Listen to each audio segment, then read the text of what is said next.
इतना ही नहीं, मस्जिदों से जारी होने वाले राजनीतिक HHAQ का यूट्यूब का सच्चा बयान। फतवा जारी होगा तो मंदिरों से भी हुंकार भरा जाएगा।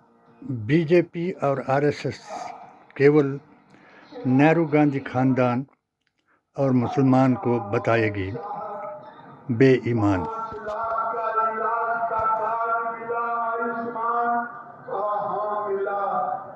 हिंदू मुसलमान हुआ तो नहीं। मैंने कहा मोदी जी को वोट दिया तो कहा हाँ, कहा जरा खुदा का कसम खाइए तो कहा नहीं। हमने कहा मौलवी साहब नरेंद्र मोदी ने गाली दिया था तो नहीं, हमने गाली दिया था तो नहीं। अच्छा तो बताओ दीदी, जरा तो मदद करे छो और वो अगर बेईमान हो जाए तो खड़ाने में कहा हो। मैंने कहा मोदी जी ने गाली नहीं दिया, हमने गाली नहीं दिया, नीतीश कुमार ने गाली नहीं दिया, तो आखिर वोट क्यों नहीं? एक बगल में बाद में सीधा साधा आदमी था, उसने कहा मैं तो वोट देना चाहता था लेकिन मौलवी साहब ने मना कर दिया, फतवा जारी किया। मैं कहा कि मौलवी साहब ने अगर मना किया तो इसीलिए भारत में आए वली अल्लाह के दीन पीरे तरीक़त पर चलने वाले AISSJ मुस्लिम व्यक्ति का उदाहरण देते हुए कहा कि मोदी सरकार और नीतीश के सरकार बिना भेदभाव के मुसलमानों को हर योजना का लाभ दे रही है, लेकिन मुसलमान और फिर भी PDA वोट नहीं देते। हिमाचल अगर प्रदेश कोई के वोट देना चाहता भी है तो मस्जिदों से फतवा जारी कर दिया जाता है, सबको मना कर दिया जाता है। संयोजक ने हुंकार भरे जाने वाले भी बयान पर गिरिराज सिंह ने जब दोबारा पूछा तो उन्होंने अपनी बात 24 दोहराई और कहा कि अगर मस्जिद से फतवा जारी होगा तो मंदिरों से भी हुंकार भरा जाएगा, यानी वो अपने बयान पर 2024 को डॉक्टर अंबेडकर की स्टेज कंगना रनावत के गृह ब्लॉक में डॉक्टर अंबेडकर की जारी करेंगे स्टेज से एक जो बीजेपी फतवा की बात करती है, जिन्होंने मेरे 13 फतवों को गुस्ताखे रसूलू, बेअसूलू, गोरसेवादियों से ठुकराया और रद्दी की टोकरी में फेंकाया, आज तक मेरी पिटीशन का जवाब नहीं दे पाए। मगर इन गुस्ताखे रसूलों को, बेअसूलों को, जो इनकी बात को समझ नहीं पाए कि ये कितनी मोहब्बत मुसलमानों के साथ इनको है, जिसे मैंने इनके साथ मोदी जी महान कह करके निभाया और फिर अपने 13 फतवों के जरिए से इनको सत्य ही सनातन है और सनातन ही इस्लाम है, वेद पुराण गीता ग्रंथ और कुरान से साबित करके दिखाया। मगर मेरा परिवार नियोजन से लेकर के 17वां फतवा वंदे मातरम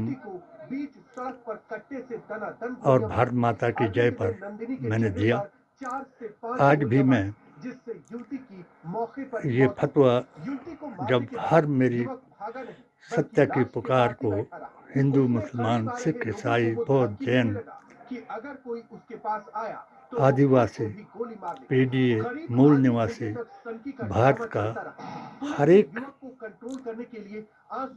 आज़ादी को लाने वाला और अपनी जानें कुर्बान कराने वाला इस बात पर सहमत हो गया कि अगर इनका मुकाबला 40 बराबर 40 जमा 20 से किया जाए तो इनको सही जवाब दिया जाए कि संविधान क्या है, कुरान क्या है, और मोदी जी के मुताबिक 3 साल का अभियान क्या है, और हमारे नबी करीम आखिरी अवतार आदम अलैहिस्सलाम से लेकर के कल की अवतार तक वेद पुराण ग्रंथों का बयान क्या है। यदि आपकी भावना आहत है तो उसके लिए मैं क्षमा प्रार्थना। उन लोगों से माफी मांगता हूं।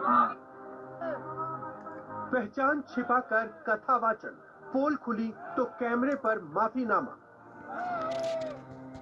सभी से मैं माफी मांगता हूं। जब से 15 अगस्त के बाद मोदी जी महान ने जिस संस्था, जिस संगठन को NGO बता करके संबोधित किया और गौरसेवादियों को, गांधीवादियों पर हावी होने का संदेश दिया, राष्ट्रपति का, उपराष्ट्रपति का चुनाव जीत लिया, और आज वही अपने वचन मौर्य बिरादरी के जिन्होंने खुद को ब्राह्मण बताकर व्यास आसन पर बैठकर कथा की। मणिपुर में सच्चाई सामने आई तो कथावाचक दिखाएंगे मैगलगंज क्षेत्र और चिलरिया गांव का अपने उद्देश्य जिसने हंगामा बढ़ता देख का मंच से माइक पर लोगों से प्रचार कराएंगे, इसके बाद वो बिना कईयों को डराएंगे और कईयों को प्रोत्साहित करेंगे, और इनके जो प्रवक्ता हैं वो धर्म के नाम पर अधर्म कराएंगे। राजधानी भोपाल में आज अगर इनको डर है तो खुदा का नहीं, भगवान का नहीं, राम का नहीं, रहमान का नहीं, इनको डर है तो सिर्फ अखिलेश यादव। प्रशासन का बुलडोजर चला।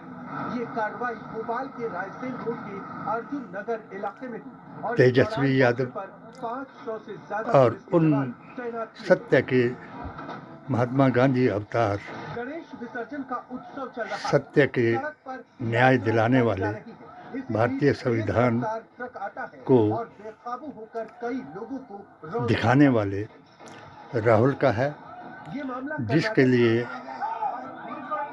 अब इनका चौथा स्तंभ, 3 स्तंभ तो मशकूक हो गए, सब कुछ डर गए।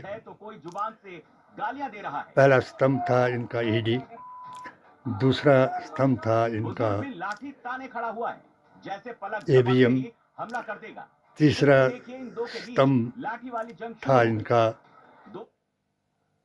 चुनाव आयोग। 5 मिनट में 5 अब अरब 3 का नुकसान हो गया। नारा 20 तो साल की कमाई को कैसे 20 घंटे में पूरे फूंक भारत दिया। में नेपाली आंदोलन में कैसे हुआ 20,000 करोड़ का नुकसान। प्रहार में देखिए स्पेशल स्टोरी दोपहर 12:30 बजे। इंडिया संगठन ने लगा दिया, और अब वोट चोर गद्दी छोड़ का जो नारा लगाया, उसके बदले में इन्होंने फिर हिंदू मुसलमान कराएंगे, आपस में लड़ाएंगे और 80-20 का फार्मूला चलाएंगे। मुझे उम्मीद है कि मोदी जी महान केवल एक धर्म का प्रधान न बनकर हमारी पेटिशन पर भी ध्यान दिलाएंगे। जय भारत।